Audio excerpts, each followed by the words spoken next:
In Paraguay, you could buy a sweet bicycle for like 3 million guaraníes, or you could spend a little bit more for like 3.5. Get a motorcycle.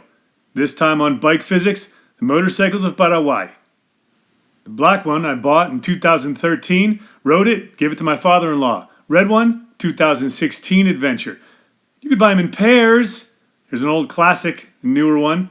Or you could buy some antiques. Or you could make one into a hot dog shop. That's for real, an operating hot dog shop. This is my first one back in 2013, actual delivery day. They are not large, actually quite small, but you can ride two up. That's me and my wife in the Chaco back in '06. And here we are again with most of the proper gear back in 13. Here's two up with the helmet protecting the back of his head. And here's two up with a ball cap and a ponytail. And there are a couple of them just riding along, and you can actually put 3 on it. I had to try it, so I put the 2 we had at the time on the Honda Ruckus in the alley in the backyard. Nice. Or instead of a family car, you can just put 4 of them on the motorcycle. I've seen up to 5. Yeah, we had to try that one too, just a couple of kilometers, but fun. Paraguay, a place where the National Police ride KTM Duke 200s, and where the really bad roads inspire you to make lowriders that almost scrape the ground.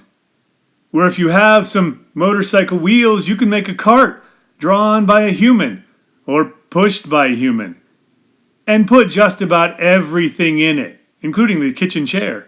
You're going to want to do most of the work yourself, like changing a tire, putting a new chain on, maybe some new rings, maybe rerouting the fuel line so the engine doesn't starve at 60 miles an hour. Screwdrivers and maybe a couple of wrenches, a hammer, a nail or 2. Pair of shoes, that's what you're going to need. Maybe you'll break the luggage rack in the middle of an epic ride and then have to go back to the nearest town and have it welded. Or if you really need to, you can take it to a local shop. This is my motorcycle shop where I take mine. You can always get spare parts or spare frames. They're kind of really plentiful.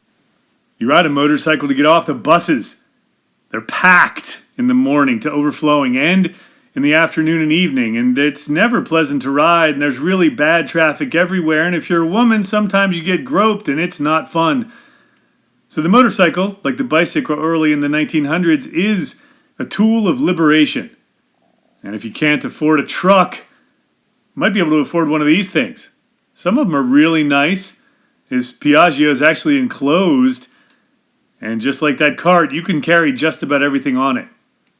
Sometimes well outside the city, you'll hit some really bad roads that are difficult to ride on, and sometimes they take a dirt road that's impassable in the rain and put a whole bunch of rocks all over it. Make it like this one. I tried to get up this road, and sometimes the pavement ends, or you find an epic bridge.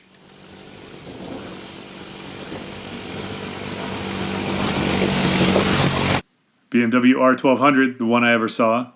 A note on traffic. Sometimes it'll say stop, or stop, dangerous crossing, and check out this 4-way stop. Lady's waiting for the bus. Motorcycle rolls through, turns right, not a big deal. The bus stops, not actually for the stop sign. Now watch these cars roll right through. That one's turning left, so it slows down a little bit, but just rolls through. Originally, this direction didn't have a stop sign, nor did the other. See the cars coming on? They didn't have a stop sign. And 2 years after they put the stop sign up, they're still not paying attention to it. If they really want you to stop or slow down, put a nasty speed bump in. Cross traffic always had a stop sign, so most of the time people will slow down, but buses like that pulling out without really looking, that's why motorcyclists like me get killed. But let's say that you're just riding your motorcycle on a regular day. You might come upon a fire, burning garbage or burning a whole bunch of leaves, or you might come upon a herd of cattle, or another herd of cattle walking towards some destination, or the cows walking the left side of the road like it's supposed to, watching as you ride your motorcycle with your 3-year-old on the front. Remember, mostly motorcycles are used for getting to work, or just for going places where there aren't buses or places that are far away. The buses don't serve well, but motorcycles can also be used to make a lot of noise, You can put an air horn on that thing too. And if you want to park like an American, you look a little bit weird because real Paraguayan parking looks like this. Red bike's mine. I made this run to the supermarket every few days, and check this out. You could park in orderly lines, but make sure you don't park illegally because every once in a while this will happen. And then your motorcycle might be impounded in a lot like this one. Insurance doesn't matter, but no proper papers, and it's impounded. Riding the shoulder, legal. Splitting lanes, legal. Hanging out the side of the bus with your camera, not so legal. They'll put a speed bump in there if they really don't want you riding. Make sure you wear your helmet, because every once in a while you'll come upon a hole in the road that's like a meter deep and a meter wide. Scary. Went over that one before the tire was in it with my wife on the back. Every stoplight, motorcycles filter up to the front, and the drag race begins. Watch for it.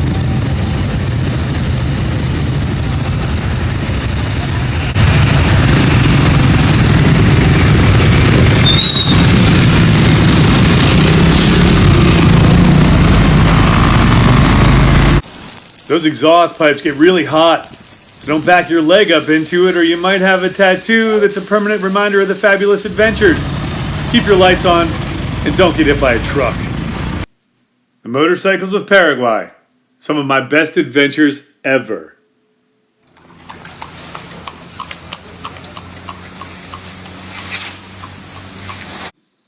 Thanks for watching Bike Physics for all the bicycles and motorcycles and family adventures. And thanks for that thumbs up too. Really helps a lot. New videos most Tuesdays. Subscribe for more. And you haven't figured it out yet, I got this other channel called Learn Physics. It's all about physics and education and that kind of thing. So check that out too.